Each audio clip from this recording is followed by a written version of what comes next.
खबरनामे के आगाज़ में आपको बताएं कि मुल्क में गैस सार्फिन की तादाद एक साल में 2,20,000 इजाफे के साथ 1,12,00,000 से बढ़ गई है। तलब बढ़ने पर शॉर्टफॉल 1,060 MMCFD से तजावुज कर गया है। यौमिया 8 घंटे तो दूर की बात, सार्फिन को 6 घंटे के लिए गैस फरहमी के भी लाले पड़ गए हैं। इस्लामाबाद से रिपोर्ट कर रहे हैं जहीर अली।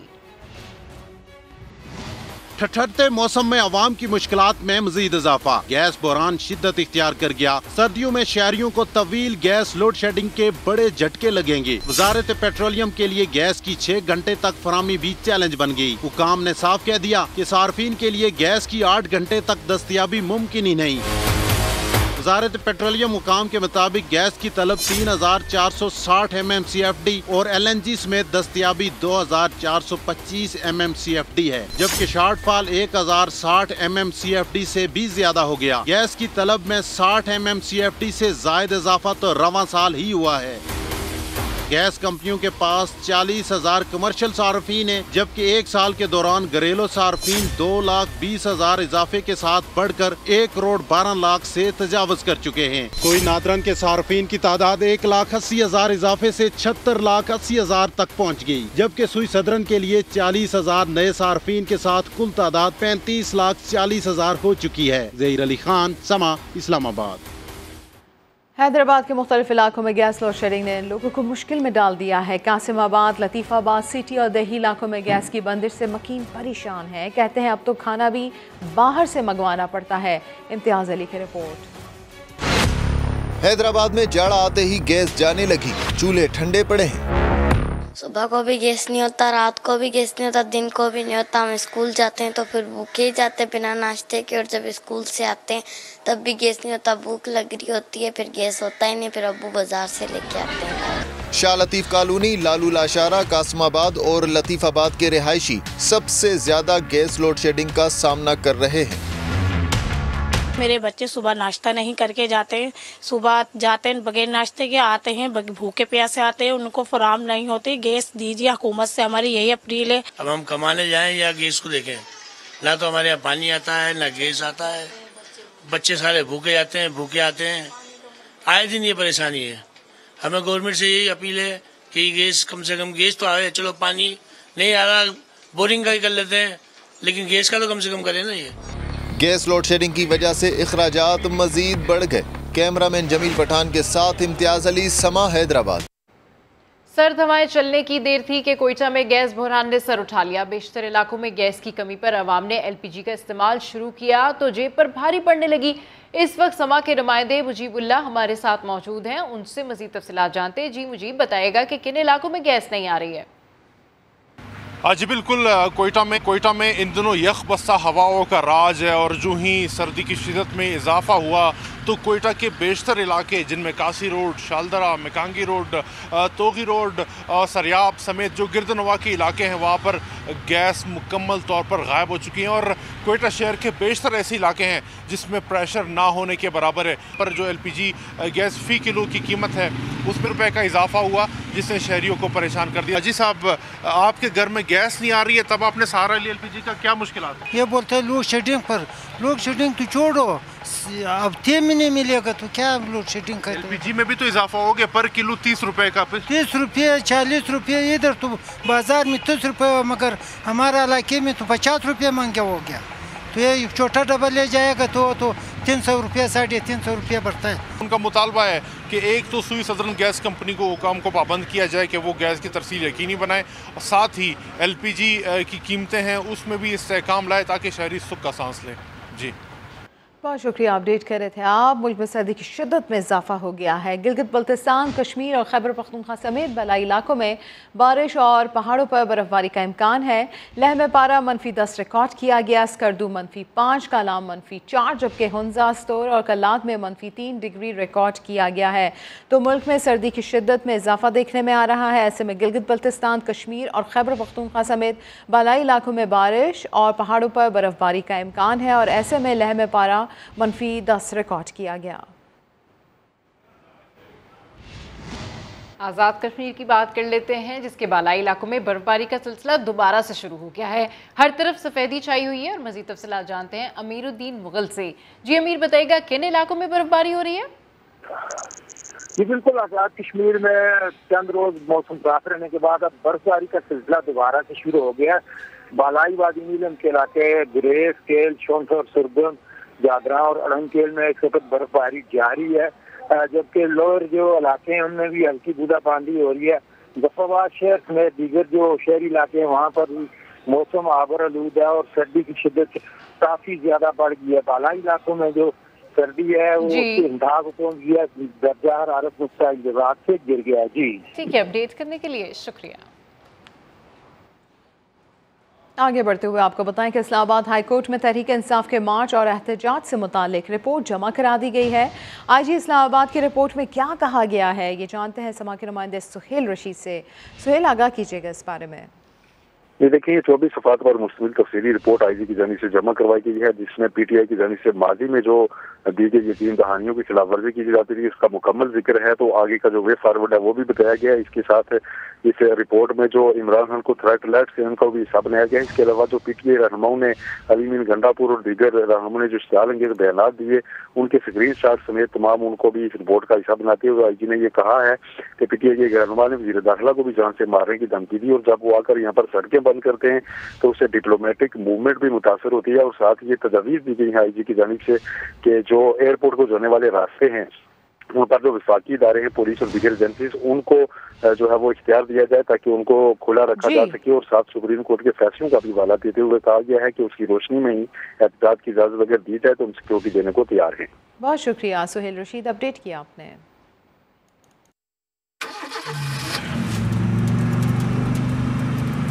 रेड जोन क्या होता है? हर किसी के नजदीक इसकी अपनी तारीफें होंगी। आज मैं आपको बताता हूं।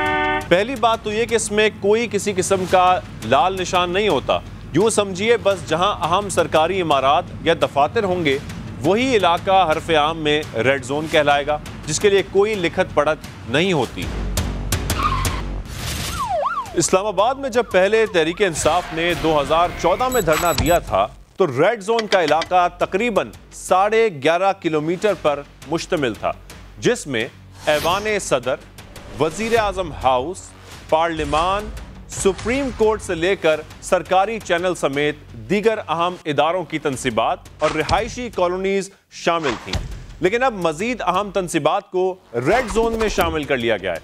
तकरीबन दुगने से ज्यादा इलाका अब रेड जोन की कैटेगरी में आता है।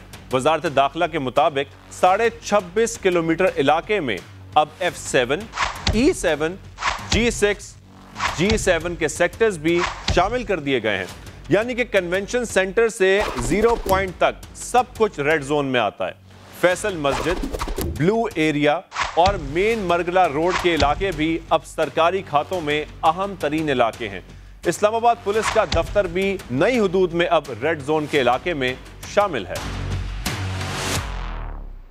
तो शाखाना स्कैंडल में तहलका खेज मोड़, दुबई के घड़ी डीलर ने पीटीआई रहनुमाओं के बयानात को झूठ करार दे दिया। ना दिखा दिया, कहा ना हमने घड़ी खरीदी ना किसी को बेची।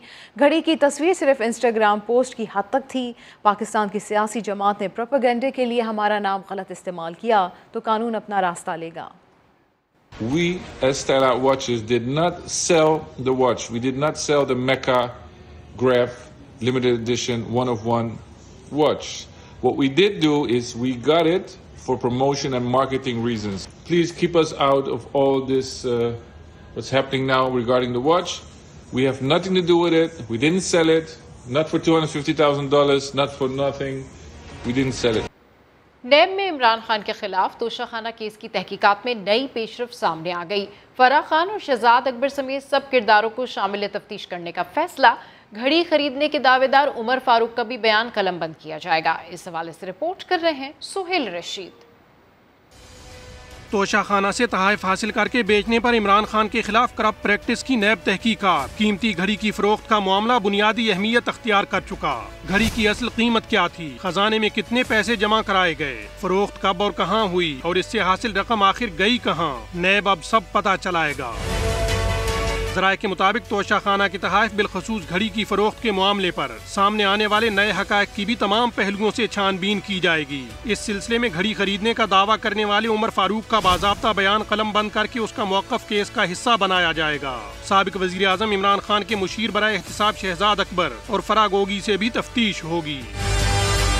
नैब ज़राए का कहना है घड़ी की मार्केट वैल्यू और खजाने में जमा कराई गई रकम का भी मवाजना होगा। इमरान खान किन किन मामलात पर करप्ट प्रैक्टिस के मुर्तकिब हुए, इसका तयन करना भी जरूरी। इसके अलावा ये भी देखा जाएगा कि घड़ी अगर वाकई बैरून मुल्क फरोख्त हुई तो क्या इसे कानूनी तकाजे पूरे करके मुल्क से बाहर ले जाया गया और इससे हासिल रकम किन ज़राए से पाकिस्तान आई, कहीं मनी लॉन्ड्रिंग तो नहीं की गई। ट्रांसपेरेंसी इंटरनेशनल के साबिक सरबराह तो कहते हैं इमरान खान ने तोशाखाना से घड़ी हासिल करने में कवायद की धज्जियां उड़ाई। 4 महीने के अंदर ही ये रिटेन कर सकते हैं अगर किसी को रिटेन करना है और 50% देके। अब इन्होंने जो ये लिया है, जो रसीदें दी हैं कि ये 22 जनवरी को इन्होंने ये पैसे जमा कराए हैं, जबकि 19 जनवरी 2019 को 4 महीने हो जाते हैं तो वो इलीगल हो जाते हैं। कौमी एहतिसाब ब्यूरो सारे मामलात की मुकम्मल खोज लगाकर इमरान खान को भी सफाई का मौका देगा। तोशाखाना की कीमती घड़ियां फरोख्त करने का मामला, ऐसे में पंजाब असेंबली में करारदाद जमा करा दी गई है। मजीद जानते हैं अब्बास नकवी से। अब्बास, ये करारदाद किसने जमा कराई है और इसमें क्या मुतालबा किया गया है? जी बिल्कुल, तोशाखाना की कीमती घड़ियां फरोख्त करने के हवाले से चेयरमैन नैब से नोटिस लेने के मुतालबे की करारदाद जो है वो पंजाब असेंबली में जमा करवाई गई है और ये करारदाद मुतल्लिक नून की रुकन हिना परवेज भट्ट की जानिब से जमा करवाई गई है। इस करारदाद का मतन ये है कि ये ऐवान तोशाखाना की कीमती घड़ियां फरोख्त करने पर गहरी तशवीश का इजहार करता है। दोस्त ममालिक की जानिब से मिलने वाले तहाइफ कौम की अमानत होते हैं और फरोख्त करने के लिए नहीं होते। साबिक वज़ीर-ए-आज़म इमरान खान ने तोशाखाना की 3 कीमती घड़ियां आम मार्केट में फरोख्त कर दी हैं। इमरान खान ने ये तीनों घड़ियां जुल्फी बुखारी, फरागोगी और शहजाद अकबर की मदद से फरोख्त की। इसमें चेयरमैन नैब से ये मुतालबा किया गया कि तोशाखाना की कीमती घड़ियां फरोख्त करने का फौरी नोटिस लिया जाए और घड़ियां फरोख्त करने वाले तमाम किरदारों के खिलाफ शफाफ इंक्वायरी की जाए। जी बहुत शुक्रिया, अपडेट किया आपने अब्बास नकवी। आपको बताएं कि इस पर गवर्नर सिंध मीडिया से गुफ्तगू कर रहे हैं, आपको बराह रास्त लिए चलते हैं। देखें, मैं ये समझता हूँ कि जब आदमी किसी के साथ दिल से बात करे और शहर और सूबे की भलाई की बात करे तो उसके दरमियान ओहदे आड़े नहीं आते। ये ओहदे दूरियां तो पैदा कर सकते हैं, कुर्बत और मोहब्बत नहीं पैदा कर सकते। तो यहाँ जितनी भी बात की है, हाफिज़ साहब खुद कहेंगे, वो बड़े दिल से की गई है दोनों तरफ से और इंशाल्लाह आगे ये मोहब्बत कायम रहेगी। बहैसियत गवर्नर सिंध मैं किसी एक जमात का गवर्नर नहीं हूँ, मैं पूरे सूबे का, सिंध का गवर्नर हूँ। अल्लाह ताला ने ये मनसब दिया है और मेरे लिए तमाम सियासी जमातें बराबर हैं। जितना मैं MQM पाकिस्तान की बात सुनूंगा उतनी ही बात मैं जमात इस्लामी की भी सुनूंगा। अच्छा सर, ये बताइएगा कि इस वक्त शहर में सर एक मेयर कराची की इलेक्शन लड़ना हो उससे ज़्यादा मसला खराब होता जा रहा है। आपकी चीफ की तैनाती से बढ़ता है मेरे ख्याल है मेयर कराची तो बल्दियाती इलेक्शन के हवाले से जो इनके तहफ़्फ़ुज़ात हैं, बार बार अदालत में भी गए हैं, उसको इलेक्शन कमीशन के साथ मिलकर किस तरह से यकीनी बनाएंगे कि इलेक्शन हो? देखिए, मैं ये समझता हूँ कि हाफिज़ नईमुर्रहमान साहब और मुख्तलिफ पार्टियाँ जो हैं वो ऑलरेडी कोर्ट के अंदर मौजूद हैं। इलेक्शन कमीशन में उनकी हियरिंग हो चुकी है, तो इस पर तो मैं मज़ीद बात नहीं कर सकूँगा क्योंकि मामला कोर्ट में है। लेकिन मेरी ये राय ज़रूर है सबको कि तमाम की तमाम चीज़ें अफ़वाम व तफ़हीम के साथ बैठकर टेबल पर हल करें, क्योंकि कोई भी ऐसा काम हल तलब नहीं हो सकता जब तक आप टेबल पर ना बैठें। ये ज़ाती हैसियत में ना नईम साहब का कोई अपना एजेंडा है कि वो मेयर बन जाए, ना किसी सियासी जमात का है। सब यही चाहते हैं कि शहर की भलाई हो और शहर की भलाई में शहरियों को ये हक हासिल होना चाहिए कि वो किस को अपना नुमाइंदा चुनते हैं, किस को वो अपना मेयर देखना चाहते हैं।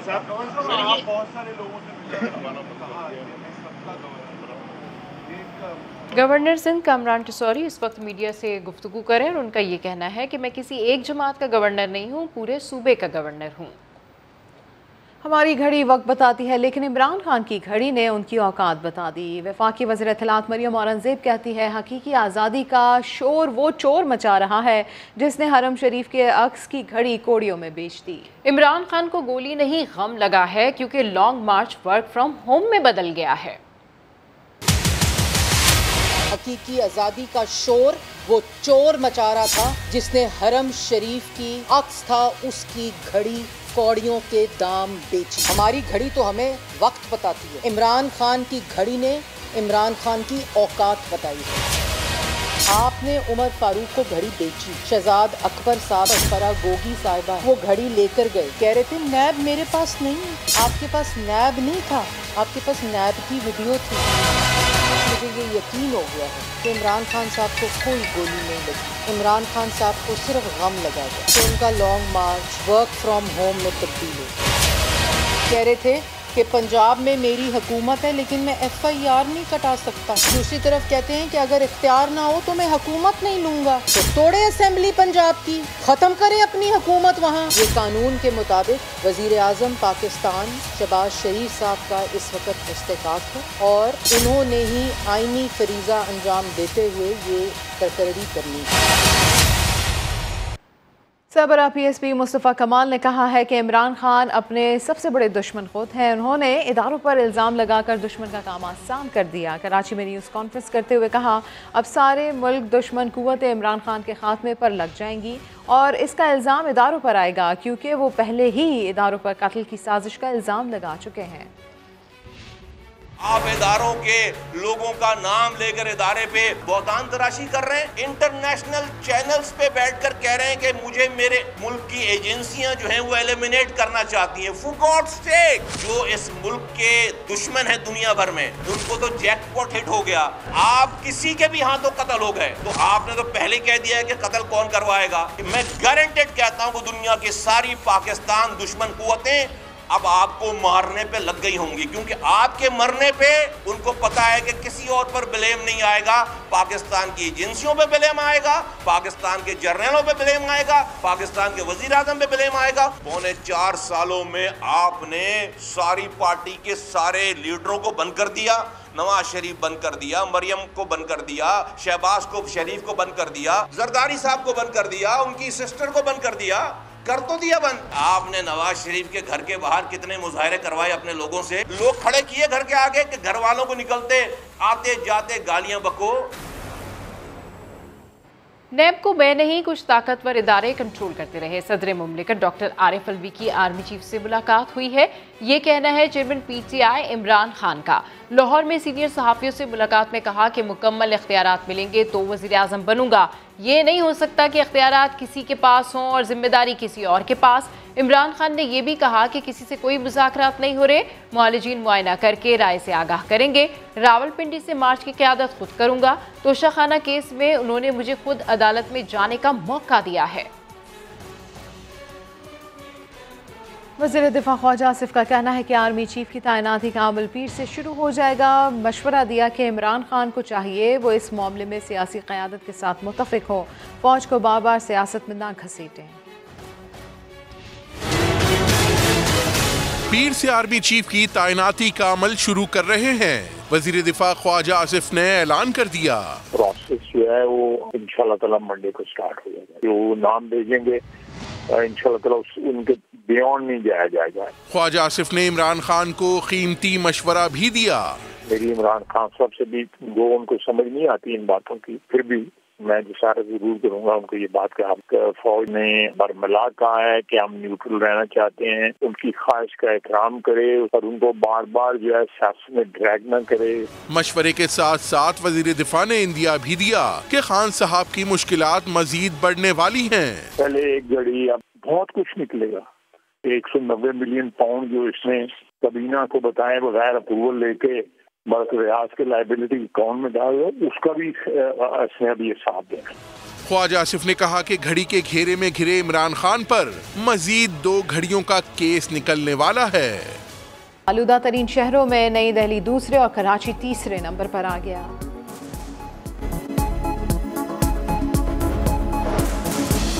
इक्वाडोर में गैंग लीडर्स के ट्रांसफर के दौरान जेल में हंगामा आराई, 10 कैदी मारे गए।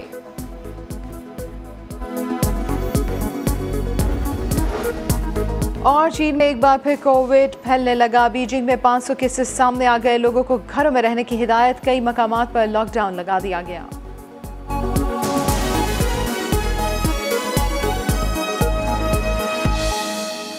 आलूदा तरीन शहरों की फहरिस्त में लाहौर एक बार फिर पहले नंबर पर आ गया। शहर का मजमूई एयर क्वालिटी इंडेक्स 377 तक पहुंच गया। आलूदा तरीन शहरों में कराची का तीसरा नंबर है। लाहौर के मुख्तलिफ इलाकों में एयर क्वालिटी इंडेक्स 400 से बढ़ गया है। कोट लखपत में 470 की सतह तक रिकॉर्ड किया गया। महकमे मौसमियात के मुताबिक बारिश के बाद ही स्मोक में कमी का इम्कान है, जबकि अगले 2 रोज तक बारिश का कोई चांस नहीं। महकमे माहौलियात की लाहौर के मुख्तलिफ इलाकों में कार्रवाइयाँ, कार्बन पाउडर का इस्तेमाल करने पर दर्जनों फैक्ट्रीज और यूनिट्स को सील किया गया है। आयशा आता की रिपोर्ट।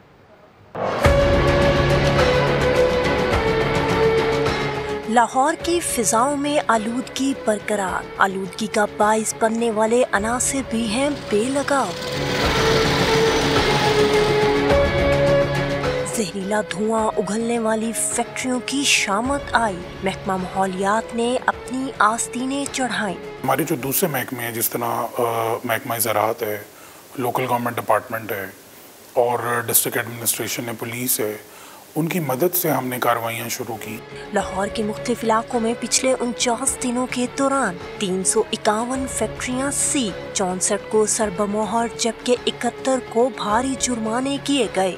करोल घाटी में चर्बी पिघलाने वाले 5 यूनिट्स को सरबमोहर किया गया। 24 घंटों के दौरान आलूदगी का बाइस बनने वाले 16 प्लांट्स को मसमार जबकि 7 को सरबमोहर किया गया। कार्बन पाउडर का इस्तेमाल करने पर 8 फैक्ट्रियों को भारी जुर्माने आयद किए गए हैं, जबकि सील तोड़कर दोबारा काम करने वाले 16 यूनिट्स के खिलाफ FIR दर्ज करवाई गई।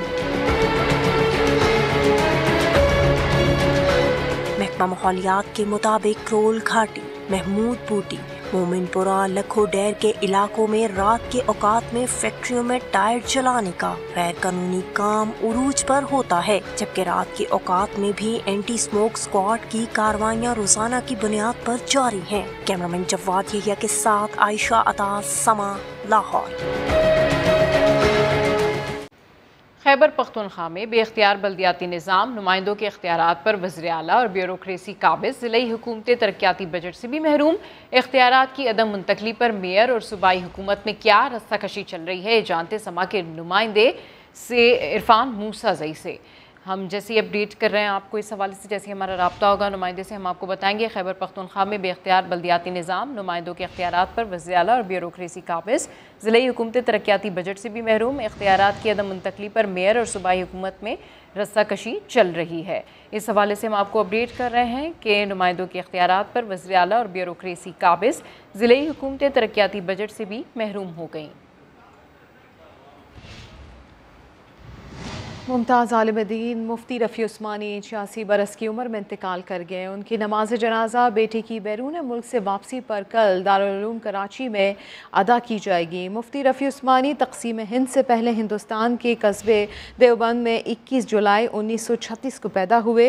वो जामिया दारुल उलूम कराची के सदर थे। वफ़ाक़ुल मदारिस अल अरबिया के सरपरस्त आला का ओहदा भी इन्हीं के पास था। मुफ्ती रफ़ी उस्मानी का शुमार पाकिस्तान के सरकर्दा उलमा में होता था। उन्होंने 12 के करीब किताबें लिखी, जिनमें दर्स मुस्लिम, 2 कौमी नज़रिया काबिल ज़िक्र हैं।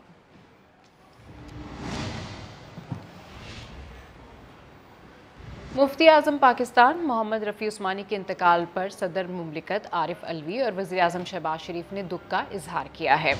सदर मुमलिकत डॉक्टर आरिफ अलवी ने मरहूम की दीनी और इल्मी खिदमात को खिराज अक़ीदत पेश करते हुए उनके दर्जात की बुलंदी और लवाहिकीन के लिए सब्र जमील की दुआ की है। वज़ीर आज़म ने कहा कि मुफ्ती रफ़ी ने अपने इल्म की रोशनी से एक आलिम को मुनव्वर किया।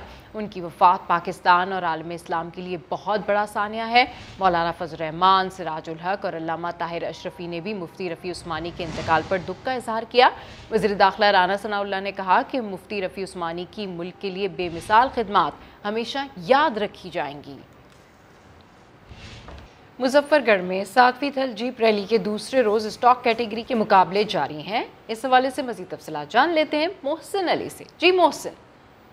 जी बिल्कुल, इस टाइम मैं मौजूद मुजफ्फरगढ़ में थल के सहरा में, जहाँ पे 7वीं थल जी बल्कि आज दूसरा स्टॉक कैटेगरी के मुकाबले जारी है। इस वक्त जो मुकाबलों का आगाज़ हो चुका है, 70 रेसर्स इसमें हिस्सा ले रहे हैं, 66 मेल हैं जबकि 4 फीमेल रेसर्स शामिल है। जबकि 190 किलोमीटर का तवील जो ट्रैक है, जो दुश्वार गुजारा, जहाँ पर रेसर अपनी महारत का मुजाहरा करेंगे। इस वक्त तो जो थल में सब रौनक लगी हुई है, शहरों की बड़ी तादाद जी देखने के लिए आई हुई है। वहीं पर जो सिरैकी फोक गुलकार है अपनी जो मुख्तलिफ आवाज़ों से, धुन से, अपने पियानो की आवाज़ से लोगों को महसूस कर रहे हैं। बड़ी तादाद में जहाँ पर लोग हैं, शहरी हैं, वो यहाँ पर इकट्ठे हुए हैं।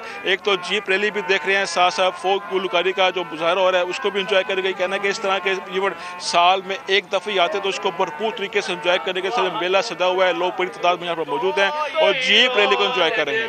जी बहुत शुक्रिया मोहसिन अली आपका।